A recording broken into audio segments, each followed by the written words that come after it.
James, as a portfolio manager, you are responsible for Titan's approach to sustainable investing, and you use a range of non-financial data providers for a variety of reasons. Can you explain how you use this data, for example, as an input to the investment process or as an output in client communications?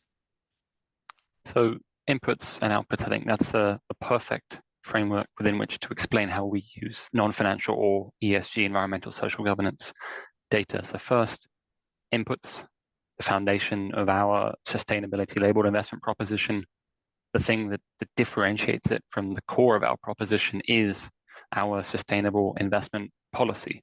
The purpose of this policy is to lay out how we allocate capital in the context of our investment objectives, something that in light of SDR, we are exploring how best to evolve with a robust evidence-based measure of environmental or social sustainability in mind. And essentially, this is a document that our clients can refer to in order to learn what kinds of investments they can expect to see in this part of the proposition, as well as what kinds they shouldn't expect. Yeah. And data is at the heart of our policy. We use a variety of external non-financial data providers, and with this data measure compliance against our policy on a daily basis. Indeed, we have robust protocols in place if or when we discover a breach of our policy. So that's inputs. We've got the policy, which explains the process which we use to arrive at an investable universe. We are, looking to minimize our exposure to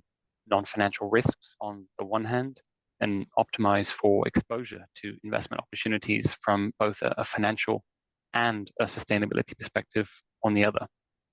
Second, we've got the outputs.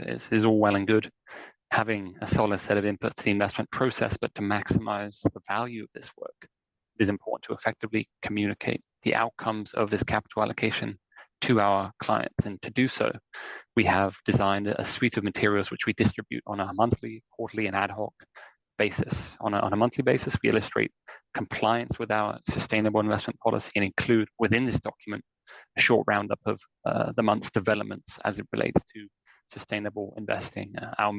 For example, our most recent commentary went into some depth on the nitty-gritty of decarbonization, that the picks and shovels that we believe might be relevant in the context of one of SDR's new proposed product labels, that of sustainability improvers. We also publish an expanded quarterly document with all of this data and more, plus things like case studies on some of our current investments. And if we bring that all together, there are really three things that we're looking to achieve here. We're looking to be transparent, we're looking to educate, and through that education, to build narrative as to what we are trying to achieve from a sustainable investment point of view.